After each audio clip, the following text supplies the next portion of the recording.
still the best preacher I've ever heard. I mean, he really was fabulous. Until this morning. Forrest Whitman conducted the most interesting wedding I ever went to. It was the backyard of Rainey and Alan Naden, and he showed up walking across. He was late and had a robe on and some books and stuff. And Reedy's sister and I were the only ones there. But I think they were married for 35 years. And then we had Loring Prosser, and Loring played guitar and sang. That was a wonderful. Gorgeous voice. Wow. And then, I can't remember the minister who died 30 days after he... Franklin Smith. Franklin Smith came to help us grow. One sermon. One sermon, and his eyeballs were yellow. Oh. And he had liver cancer. And so we went almost a year without a minister. Was David Stokely president then? No, it was George Foster. It was George Foster. Yeah. Oh, that's when George started preaching. Yeah. Bob and Helen Dick came after the minister who was ill, and people used to say we got 2 for 1, 2 for the price of 1, because Helen was so active. And they put out the newsletter, for heaven's sake. But they were both very hard workers. He would shovel the snow. They lived just around the corner. Well, that helps. Yeah, and he did all sorts of things like that. And he wouldn't take a salary high enough to pay taxes because the taxes would go for an army. He didn't believe in supporting war. And Bob and Helen Dick were, I think, the first ones that impressed us, and they were very active in the anti-war movement, and very active in peace in the way that they would not even pay the tax on their telephone bill, which a lot of times was used for military purposes. Bob Dick was the minister when I first started coming, and he still is, he's still alive, a very caring, kind, quiet man, very principled man. And that's what really impressed me about Bob Dick. His whole personality seemed to be someone that lived exactly how he thought he should be living. I first heard Gordon preach when he was candidating for another church. Oh.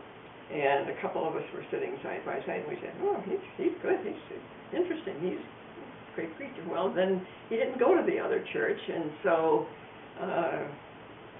we certainly made sure that we listened to him when we were candidating. And we've had several leaders, ministers, who achieved national recognition, and Gordon Gibson was one of those.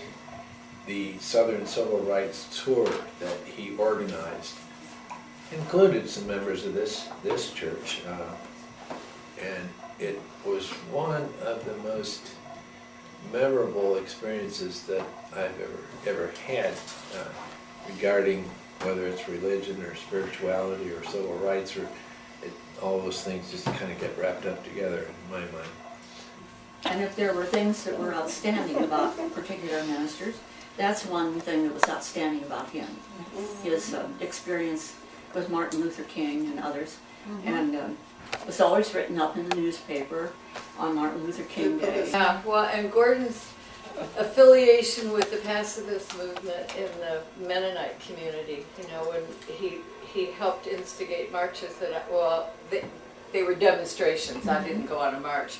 Well, we did march for a while in Goshen against going back to a war in Iraq. We had Bert Tetzlaff as an interim, and one of the things I enjoyed about her, because I had attended a Christian Science church for years. You talk about not fitting in a church. Wow, I didn't make it in there. But her background, she'd been raised in a Christian Science high school, and came to this church with open ideas. I mean, she was expansive. There were obviously problems, but she was very generous of spirit, and her services were more casual than we'd had for a while, because Gordon was very, he wasn't rigid, but his Yeah. style was formal.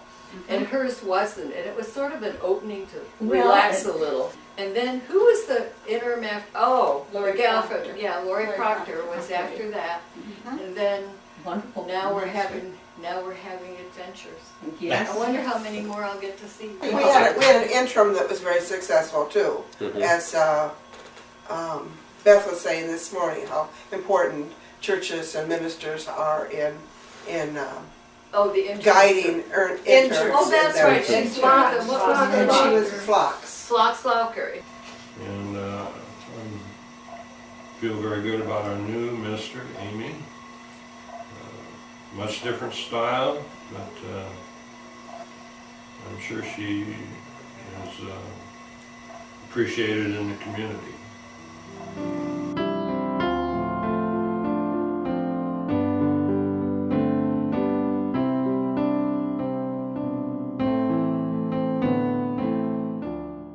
And the other thing I really regret is that we have services all summer long. And that we used to have no services during the summer, maybe one a month or something like that, and have some social activities. But as far as being closed in the summer, just stay home if you don't like it. I do. At that point in time, of course, we didn't meet on Sunday morning. We used to say that we could be trusted in the summertime. We didn't have to, like other churches that couldn't be trusted. Well, there would be dance programs or just a different kind of music program or poetry or I remember several services we had maybe during Bob Dick's time where people just brought poems to read, and the whole service was just reading different poems. So, and I think before there was a minister, they mentioned different kind of services. We'd have different people come in and speak, so that in and of itself broadened the various topics that we would hear. And I think the one thing that really appeals to me is the humanism aspect, and thinking about, when we say, well, what do Unitarians believe? And I've decided that what Unitarians believe is that we all have potential for great good, and that what we do is we work on improving that and making that happen. I love the discussions we have after our services, because to me that's where you learn and gain so much from the perspectives from all the people within the church, because we do have such a rich variety of individuals and rich backgrounds that everybody has an interesting point of view.